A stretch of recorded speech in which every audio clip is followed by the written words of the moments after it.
Well, good morning, Azia. We're sitting here at LTV on this beautiful morning, Tuesday morning, July 23rd, year 2024, here with the Hello Hello Show. And my name is Haim Mizrahi, continuing with the tradition of public access and the tradition of the Hello Hello Show that's been on the air since 1984. Of course, not to fail to mention the contribution by Fraser Dougherty, Francis Ann, and of course, the likes of you out there to make it your business to enhance and fortify this concept. Um, we live in a very particular way that concept, and we're witnessing it unfolding on daily basis.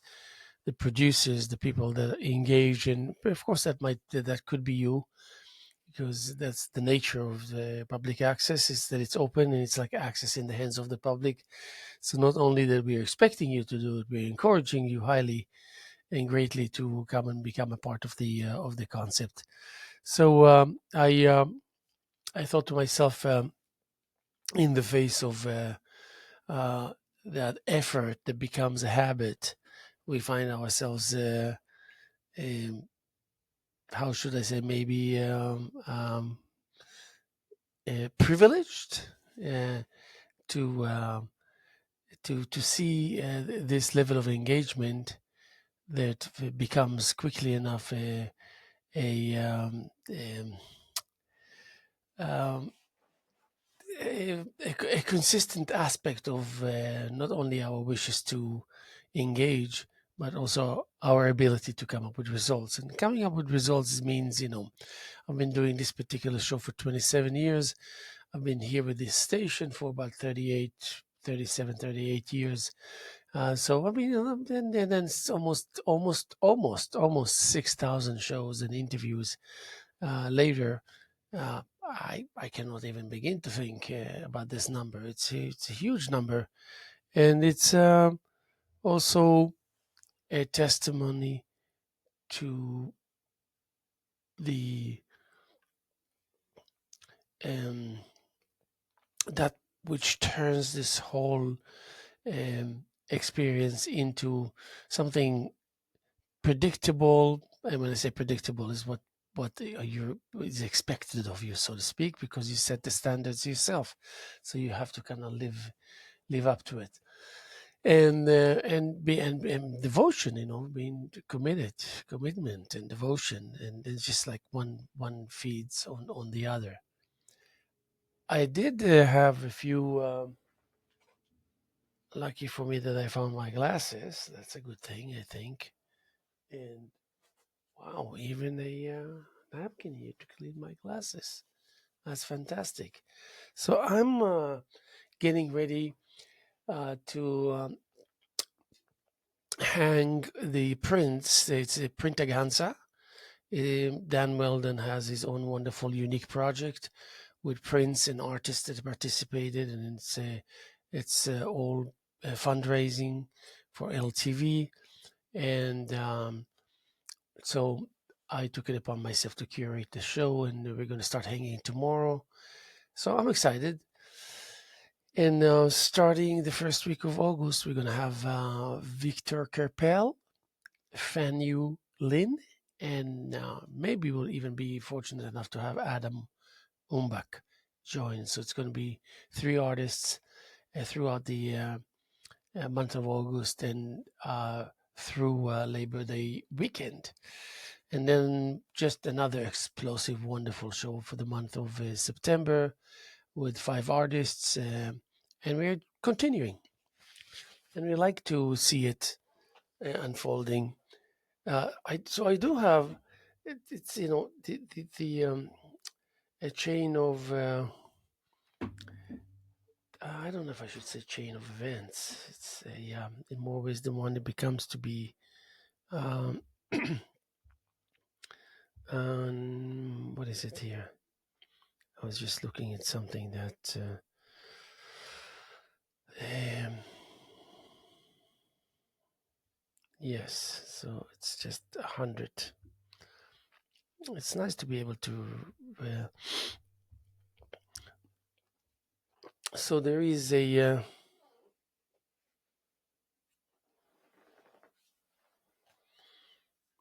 Now, actually, okay, I'm putzing around with things here like a little boy here because I wanted to, yeah. Um, is it?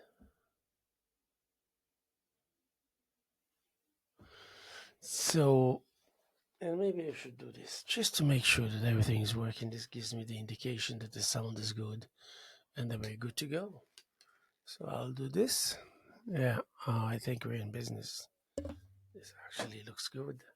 I'll even do this. Makes me halfway decent looking and presentable. Okay, okay.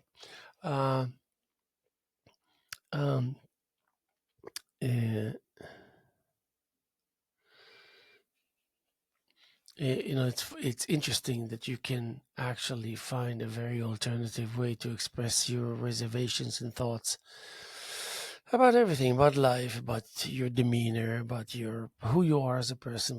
Obviously, will come to the surface and give you an indication, and if you're hoping that it doesn't matter what style you choose to express yourself by writing a poem or painting a painting or playing a musical instrument, expressing yourself in a way that will accurately introduce and represent you and the qualities that you carry and hold as a person, as a man, as a woman, and for some reason I've always found writing as the most challenging out of all the mediums that I'm engaged in with. Um, and I cannot for the life of me figure out how come. Why? Why is it that I can um, um, actually so easily establish the task of writing a poem, uh, but having a really hard time seeing it continue its travel and sending it free? Like when I paint paintings, I have many more obstacles that slow me down and challenge me than music and poetry.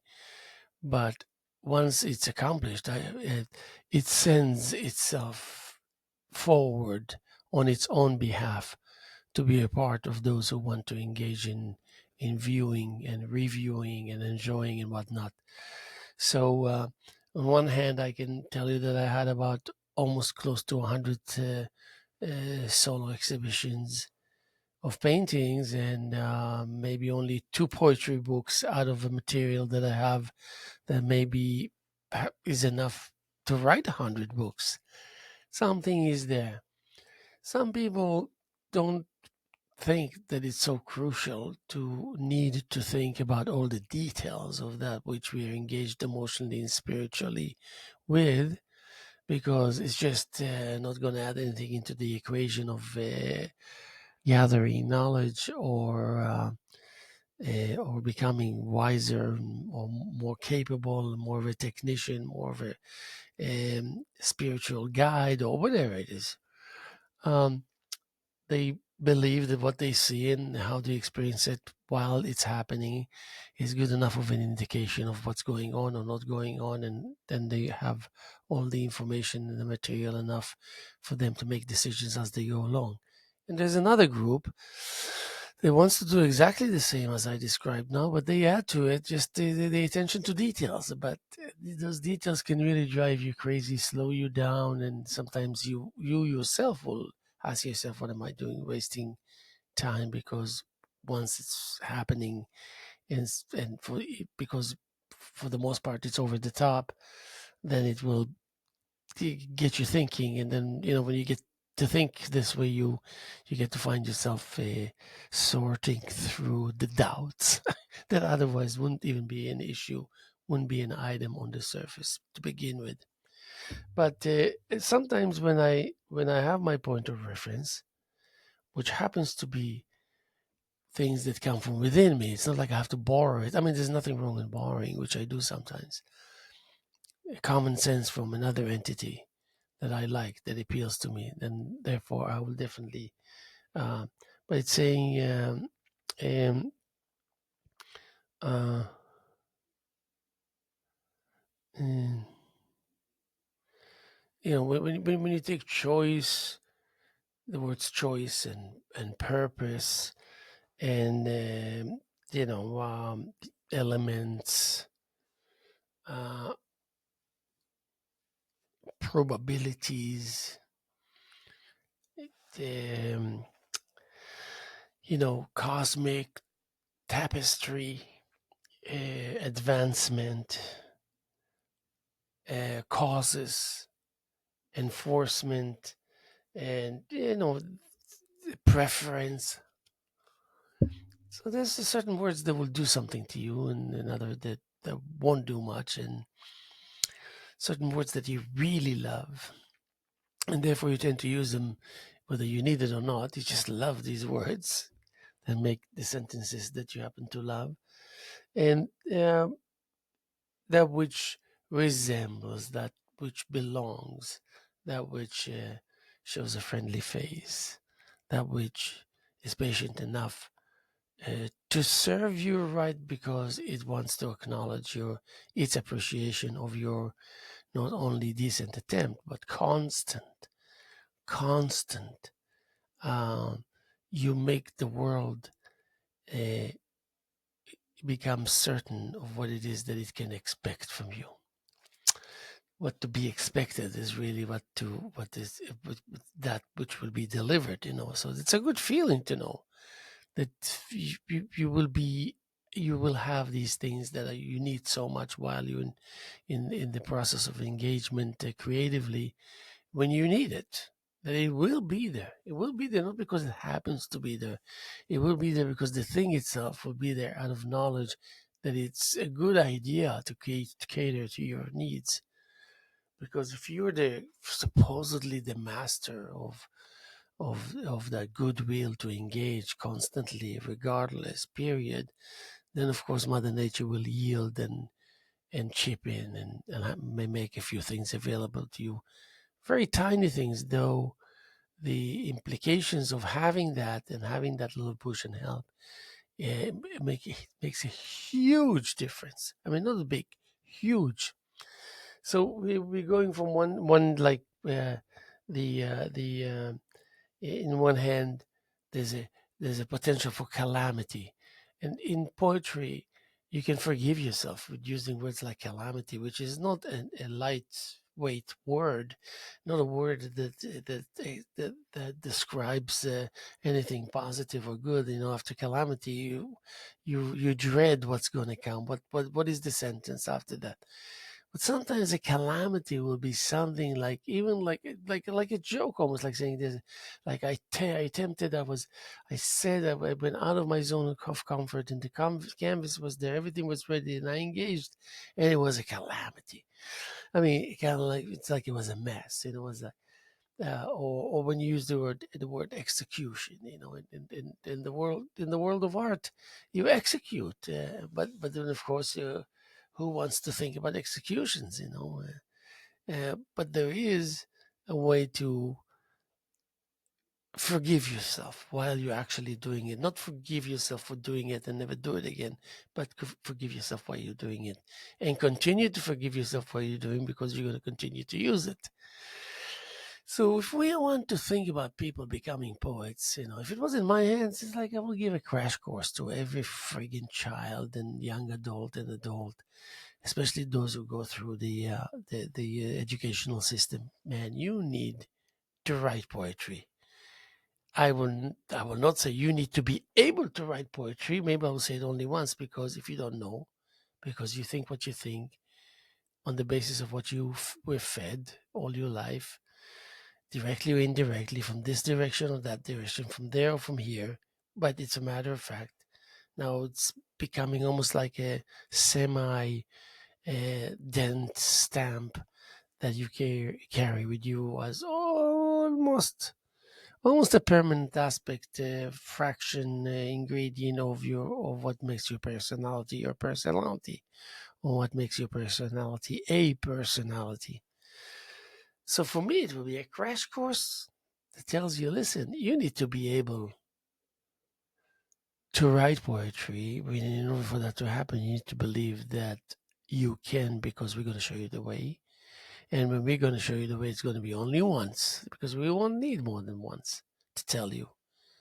Eh, eh, eh, Create that friendly atmosphere in that immediate vicinity. When I say immediate vicinity, I don't care. Here's your top-notch, sophisticated 2 gigabyte memory, whatever, 3 gigabyte meg, whatever, in the iPad that you can write 130,000 poems, and it won't even create a dent in the capability of storage and whatnot. And then you can have your own little notebook, which is okay.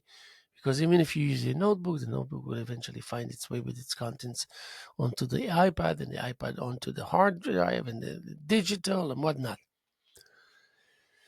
So, okay, let's say that for that sake, yes, I agree that a notebook with a pen would be just fine. It would be actually the best choice to route to choose when you first say, okay, I'm going to capture it right away because I need to capture it right away. And not because I think that if it's coming and I'm inspired and it's there, let me grab it. If not, it's going to disappear. Things like that don't exist. Create that friendly atmosphere, friendliness with the words.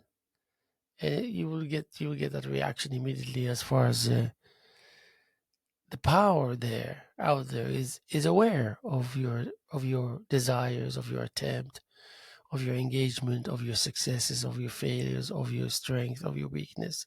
It's aware of that. It's not like it's you become the spectator. That creates spectators that become more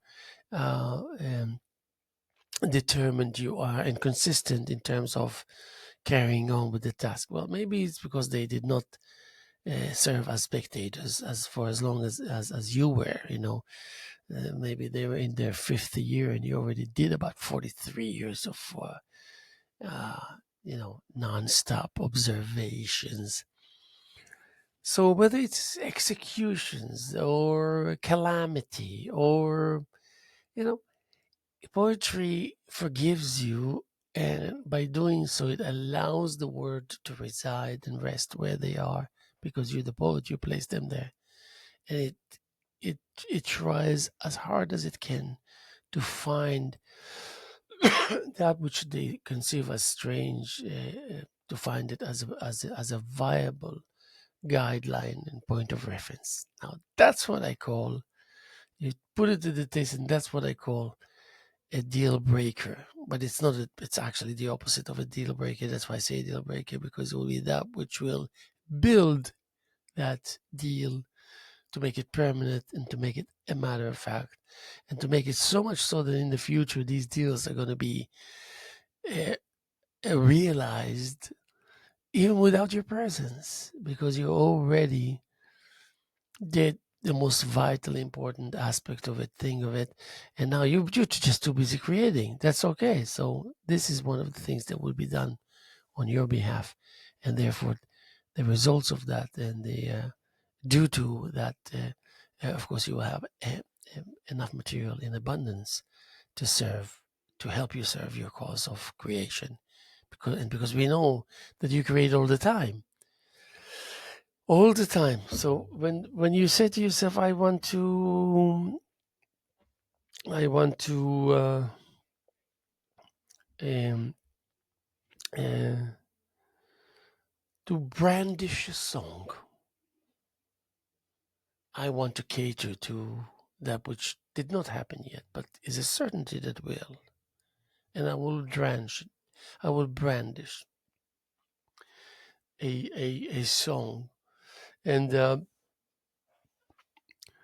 then of course the first spark ignites. That's a given, and it does happen. And uh, like in a belief blooms, and that's a fact. Like like a spark that ignites, and it goes together, We're building a poem now. It's a very viable, strong, profound poem. Um,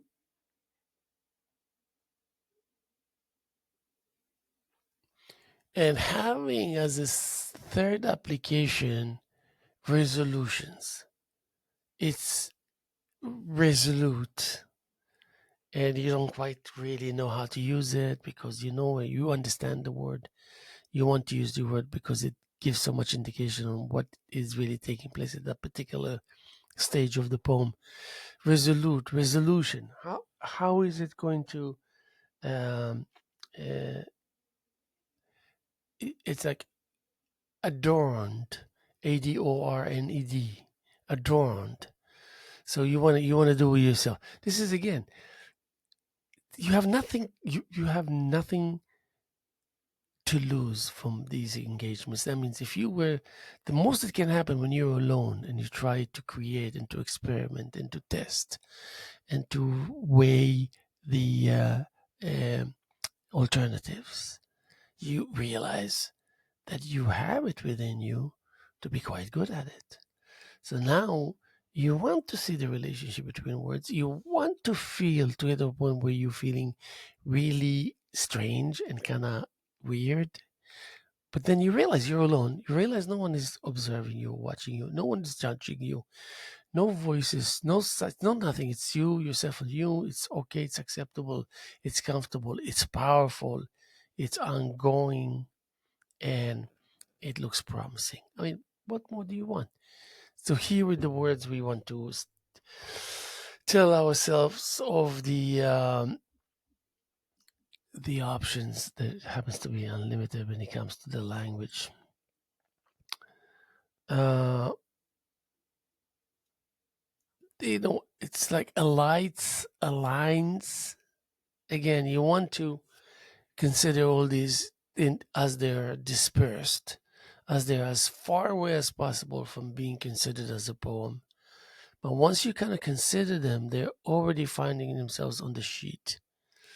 And the composition is forming its own composition on its own behalf, but knowing that you have the last say and knowing that you're going to revisit what Mother Nature did, supposedly, or the moment itself that was affected by the energy that you initiated.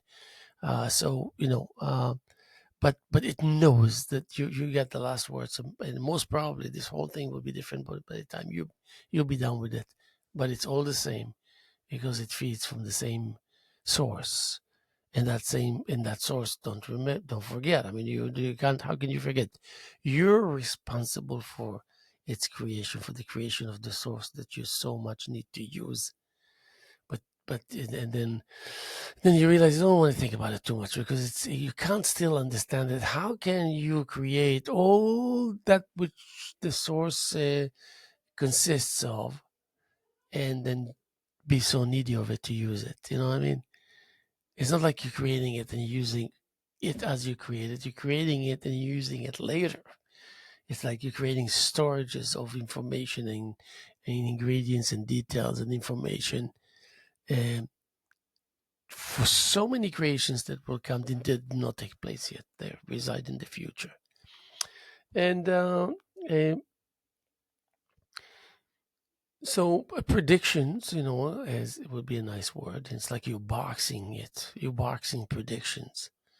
And if you're capable of doing that, right there, you're quite something, already. So that means if you take a dozen instances of your engagement and contemplation and thinking out loud about what is it that you're going to be using and what is it that you're going to be thinking of as viable to be used as such, and then how much more can you it consists of, and when do you stop, and what kind of limits, what kind of exactly the opposite of everything that you have decided over and over again. Now, how much fun is that? And then you can stop at any given point, even if it's premature and random. Who's to say that you cannot do it? And then you do it. And if you really want to seal it, then it's a done deal. Then it's out of your hands, out of your power. Let the people struggle, creatively speaking, as they should, most of them will appreciate it and love it, to struggle creatively and artistically, because you created something that serves as a point of reference for their particular engagements at that particular moments. I mean, artistic and creative engagements at those moments. And it's all about your material. Your material made it possible for them, because having only the desire to create or the desire to engage without the realm and the stage that you need to find yourself a part of, as the subject matter and the material itself will be together with you on the same stage. I mean, it may sound a little complicated and confusing what I just said, but it's not. Because who cares to understand everything anyway? So it's not the point. Listen, I can be very cliche, very like, well, I don't need this, I don't need. I love shortcuts. I love this. I love options, options, options, options. I love to make my life easier, because I know it's really hard for me all the time. And I like, you know what? And I like to enlighten by doing so, lighten the load. And I don't think like I need to have to suffer so much and so often, just because I find myself a part of the creative process, the artistic process.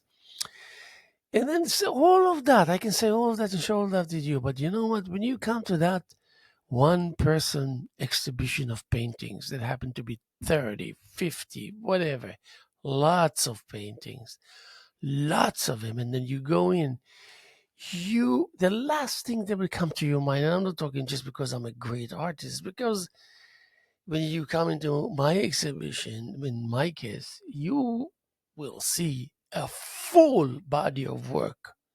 Doesn't matter what stage I'm at, what style, what time of the year, it doesn't matter. You will feel like there is a lot here. So you would already find yourself trying to create a strategy how to tackle this, because you have, for some reason, feel like you cannot just randomly introduce yourself to this reality now, to this situation. You need to think, because the person who did what you just experienced instantly as soon as you entered that space took some doing, took some talent, took some patience, took some, all the right things in the right place and the right amount. So when you do visit a one person exhibition of my paintings, you will see that if there's anything that you can say about me, you can never say this guy doesn't work hard. This guy doesn't it doesn't have it together. So on one hand, you can recall that I already interacted with you and communicated with you by telling you, hey, listen, I don't want that. I want to create all the time, be creative all the time, but I don't want to pay a dear price. I don't want to find myself exhausted. Doesn't appeal to me. Even if listen, that means if be- there is a justification to feel exhausted. You have to work really hard. I don't even know one artist that can create. Well, I don't know. I shouldn't even say that. Most artists, if you speak of a dozen paintings that they need to create in acceptable dimensions and all this, it will take them forever. Even if your style does not require um, attention to details and all that, if it's abstract, if it's freestyle or whatever. Well, people think, I mean, obviously that's not the case on the surface. It still is not about the paintings themselves. You can create 12 paintings in a month, but then you would need at least a year to make sure that indeed they are right according to test yourself and to evaluate your decision making process, because now you have a point of reference. But it will take you over a year for 10, 12 paintings, if you're lucky, if you're considered prolific. But then you get an artist that comes up with 50 paintings in like 4 months. And when you look at the paintings, you are very careful to place any criticism, even though criticism is good, not because you're restricted from doing so, it's because you don't want to make a fool of yourself.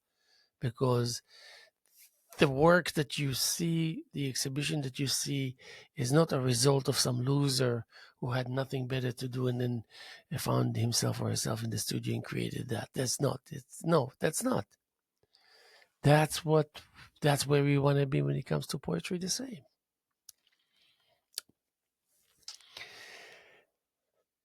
Help that friendly atmosphere, feeling, environment take place and become.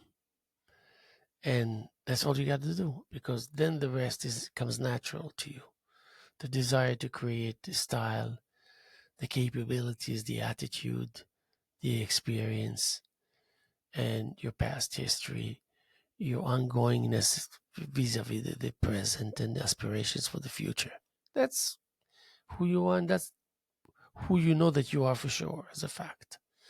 So when you get into that realm of poetry, that you know that actually you don't care what anybody says. Poetry saves the world on a daily basis. Every poem that has been written and is been written as we speak now in this engagement blasts the order of the hour. That's what it does. Puts all this potential calamity, remember that word, on hold. And I can celebrate now with a little cookie, because this is the moment to celebrate that you cannot put calamity on hold just because you wrote a poem, especially because you wrote a poem. So this is my celebration of a little bite of this cookie and then a sip of some wonderful, delicious coffee.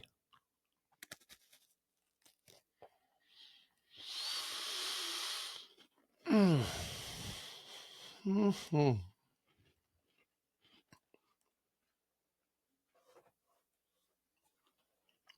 I know it's not polite to eat like this, but you know what? I couldn't resist it.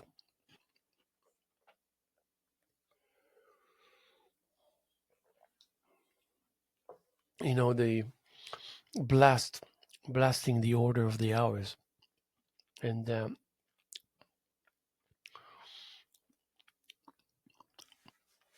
it's funny because saying tired, tired, and you appeal in stages when you're tired. Tired, therefore you appeal in stages. Another bite.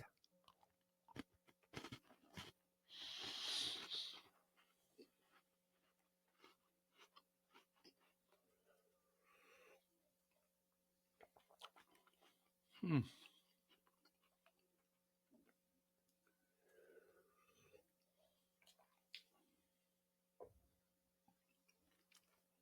Simply delicious. And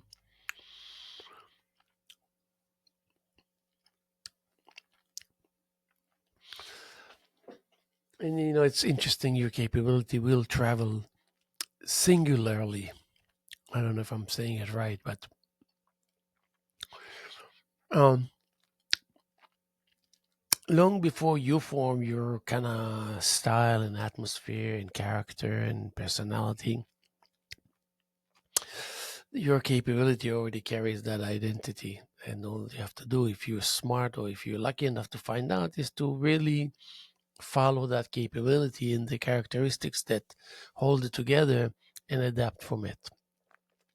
So you don't have to travel so far in order to get the results that you so need on actually with the kind of person that I know that you are, you would need it very often. So it's not like a one shot deal, whatever. Even if you can achieve a lot in like one instant, it doesn't work with Apple. It doesn't work when you have when you operate on more than one medium, and for that sake, a creative medium.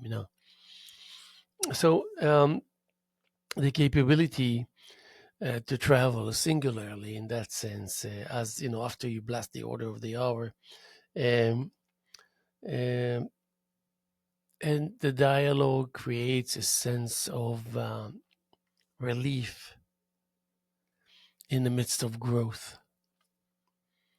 Isn't it interesting? Now we're writing a poem. Actually, if you were to hold a pen and I can suggest to you, you can even now prematurely pick up that pen or iPad or whatever, and we were saying already to blast the order of the hour, and then in that capability that shows that it needs to travel, um, single-handedly. Don't ask me what I'm saying. I kind of feel that is the right kind of place to insert this friendly two-word combination, all the way to the dialogue that creates a sense of relief in the midst of growth, any kind of growth. And already there, you feel very secured because you created the first half that you can always bounce back to it no matter what, because 50% of that territory is in your hands. That's a lot to be able to feel safe, because it can support your presence for maybe longer than you think. And so I call it silver growth. Don't ask me why. That's how I call it, silver growth. And it's like shiny expansions. And this is the poem, by the way. If you want to just read them, I allow you to write these words and then maybe just leave it as is, or maybe you just reshuffle them later or rearrange. That's perfectly fine. And like triple transitions, kind of man-made, and uh,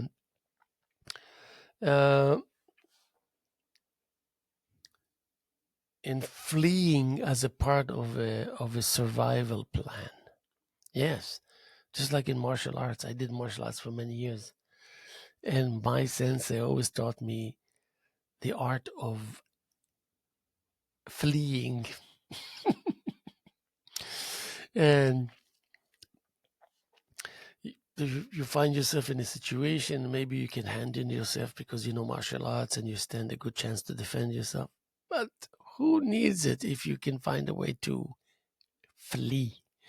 And then actually my sensei taught me how to run away and never think um, of yourself as a loser or anything of such when you choose to flee and to avoid. Because even if you're superior in that battle, in that um, fight, you will get hurt. So we don't want that. We don't want to we don't want to get hurt if we can flee. And but fleeing is a part of the survival plan. Um, that's the increase that resides above speech slurs. Um, Lastly, pulling closeness. That's what comes to mind. And and like the crown really sits on the head very tightly, which is always a good feeling. It's secured, and uh, almost like it blocks the breathing space because it needs to secure itself, because it's actually, this is sometimes in a very twisted way serves um, as a calmness achiever. And but you, as aware as you are, and I mean it really, you as aware as you are, you noticed my presence every time. Now I don't know if you were to ask me to say, wait, what do you mean? What are you talking about? Well, that's important, but that's something that I'm actually allowing you to create that space that happens to be an extra space in order for you to contemplate and to be able to do that, and to be able to evaluate, to be able to, you yourself may be able to evaluate what it is that it's contributing to you in your endeavor of that constant engagement in the creative journey, process, pathway. So you have to adapt that which is, oh,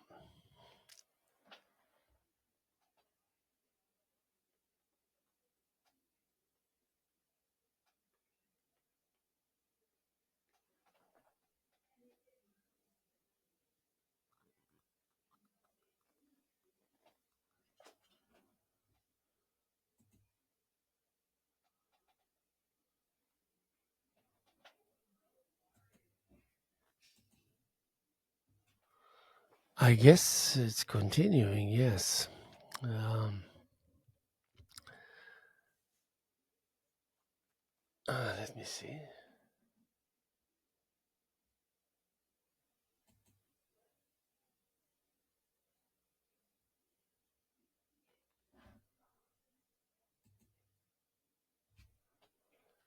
Something happened here, but I'm gonna just continue as if nothing happened here. Uh, oh boy. Let me see.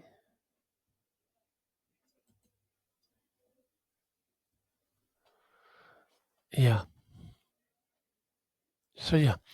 Um, I'm hoping that it's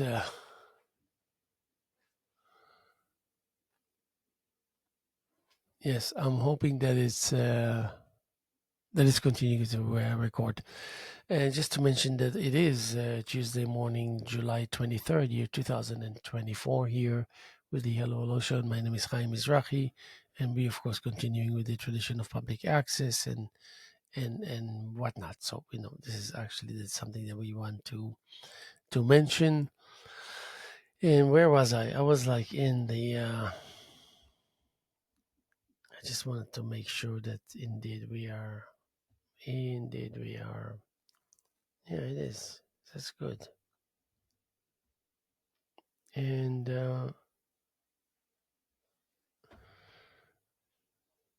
you noticed my presence every time.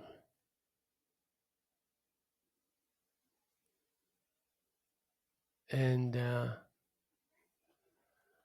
I'm just trying to make sure here. Yeah.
Yeah. Anyway, so I am not so sure that it's recording, but I'm hoping it's recording. And then the mm-mm-mm. Oh, so that was paused. Let's see. What is this?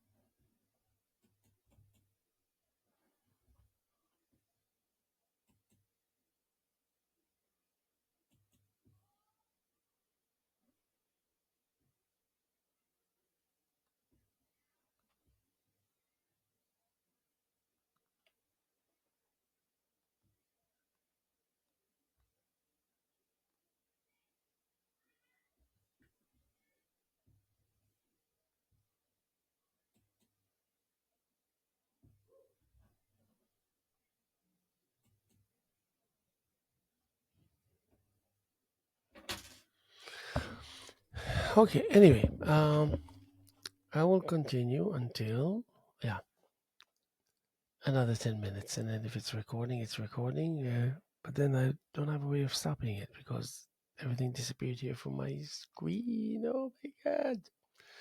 So how about? Hmm, that's pretty upsetting. Wait.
Yeah, I guess it's on. So anyway, so I was saying that yeah, that that this interaction, so to speak, is the one that gives us the chance to reflect and to see the extension uh,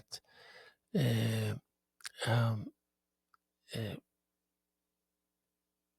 of that reflection, and therefore makes it like real and makes it like permanent, makes it effective, and uh,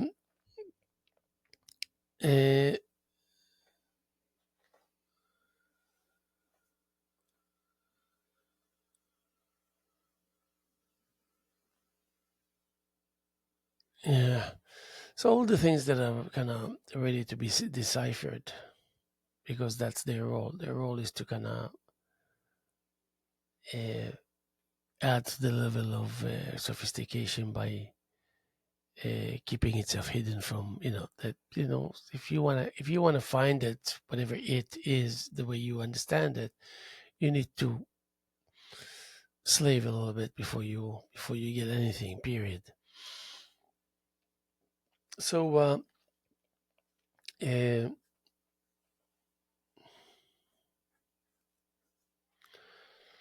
you experience the taste. I call it the taste of kings.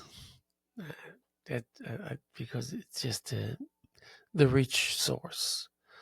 Uh, the joy of feeling satisfied with sameness, and like a metaphorical brick, uh, a rude blessing.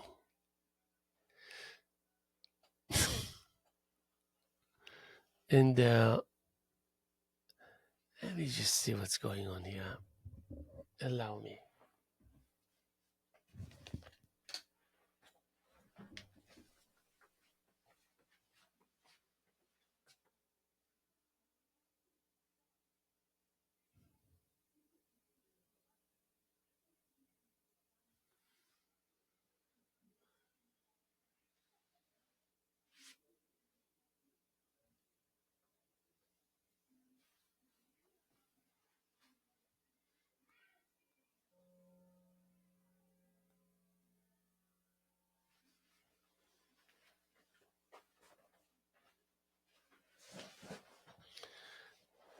Okay, so maybe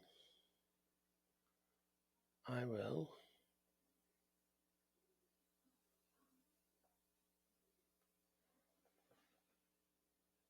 Yeah.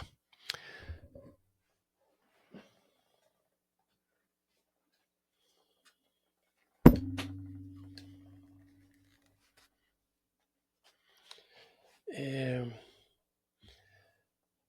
like a rude blessing, prematurely and evenly blanking. I call it the hip nation, HIP, and the haste of half gardens revolving in cycles, and then of course bring all these blessed features closer to my life, and these expression, expanding those expressions to connect and learning about basics and knowledge and wishing that it's all going to be abundant. And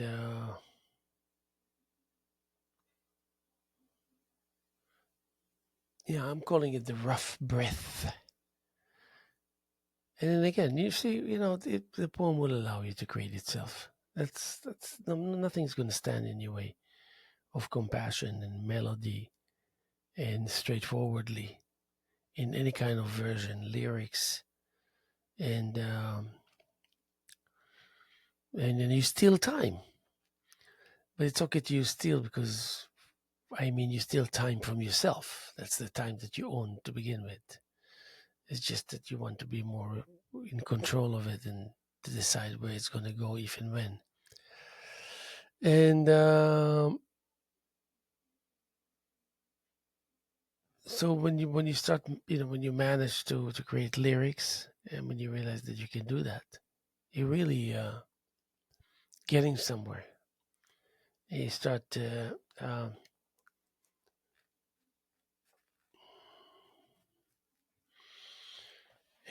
enhanced sequels that serve like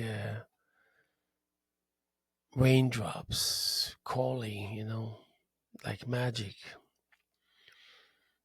The center of yourself. Everything is being revealed suddenly, and like in dream unfolds, uh, and it reaches that which eventually spearheads, aiming into the brightness. And later on, you want to find out what's inside there. But brightness sounds like something you can work with, and glimmer, and then rolling back takes place, which is always a good idea. And instantly, you know when it's a false alarm, when it twinkles and creates a path to panic, something like that. And uh,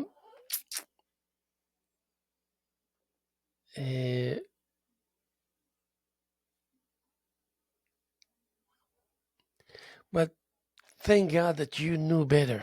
You knew better, and the horizon spoke well, and uh,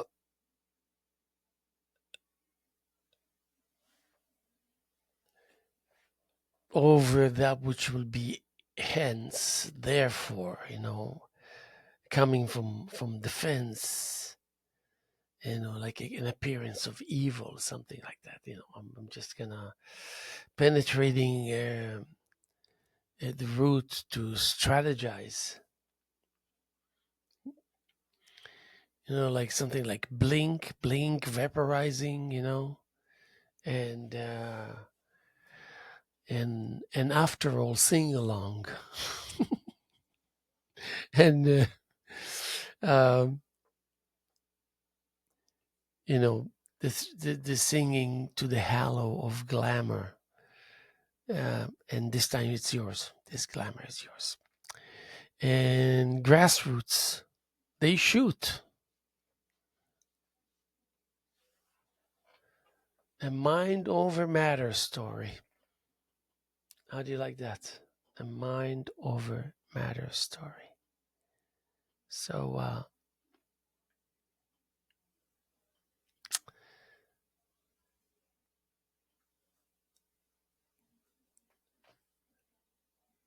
and that's good. Anyway, my computer stopped, but it suggested that the recording is continuing. So I hope that it's indeed the case.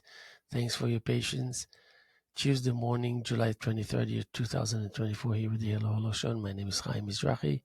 Continuing with the tradition of public access and the tradition of this particular show, the Hello Hello Show, that's been on the air since 1980.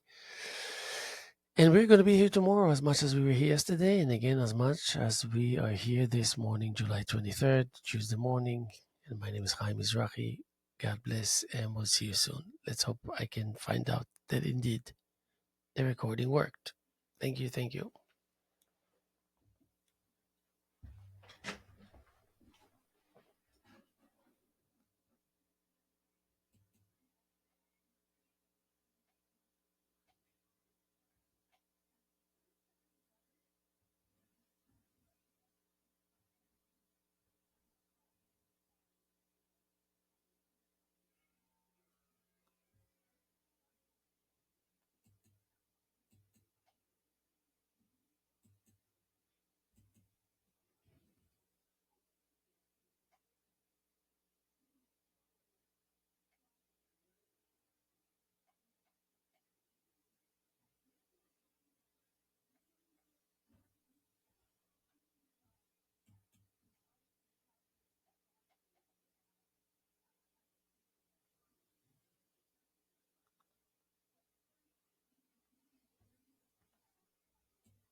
Oh my God.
Hey, Micah.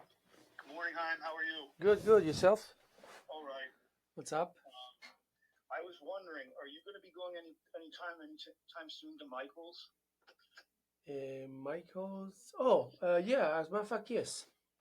If you are, maybe I can give you my credit card. Maybe you can get some stuff for me if you're going to load up or if you're going to go there. I just want to get some. I need some gesso. Do they have like 1 gallon things of gesso or?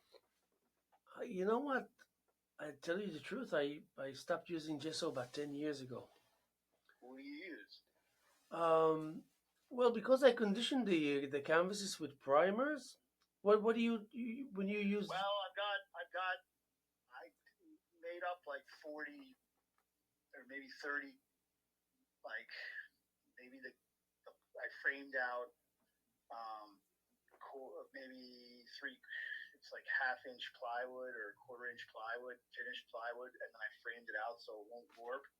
And I was going to paint that with a gesso and then paint that. What do you think? Should I get like Elmer's glue or mix it with something or? But what are you trying to achieve by applying by the application of gesso? Explain to me. Well, I just want a nice, clean, white surface to paint. It will be archival and won't stain Well, I mean, you can always go the conservative route, which is priming, sanding, painting, sanding, painting. Mm-hmm. So, but I can actually cruise by. Are you in your studio in the next couple of hours? I will probably like in 2 or 3 hours. I'll probably be around. Do you want me to give you a text when I'm on my way back? Yes, absolutely. And then I'll come, and then maybe I have all the materials for you and suggestions that will bypass the need to use gesso. Okay. It's not that I have anything against gesso. I just Well, it's pricey. it's not even that. It's not even that. You're right. It's pricey, and it's really you can bypass it. And don't forget, I have more paint than the paint store itself. Okay. So Right. there are products available that I have you don't have to pay for. Okay. So yeah, I'll wait to hear from you and I'll cruise by. Okay. Wonderful. Okay, bye bye.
What's breakfast club?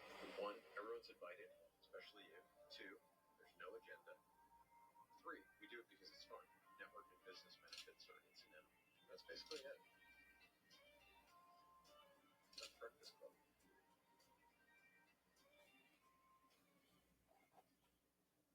What's breakfast?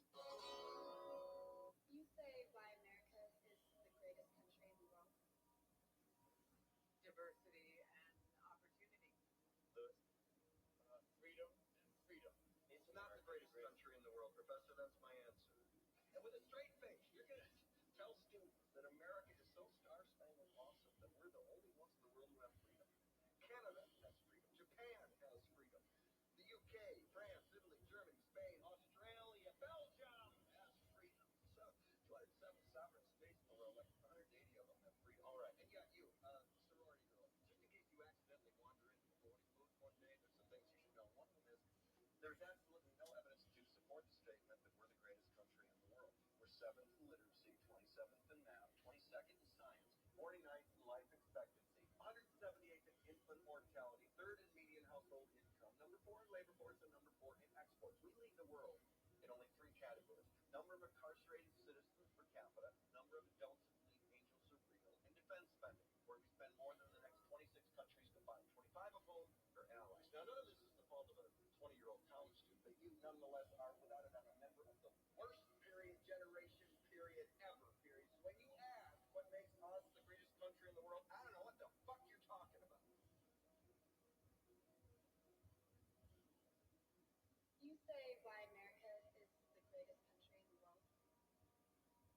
Diversity and opportunity. Freedom and freedom. It's not the greatest country in the world, Professor. That's my... Big drone companies don't want you to buy this new $99 American military drone. It's so powerful that it can capture stunning photos and videos with DSLR camera quality. You have nothing in this world to conquer, to chop. You know,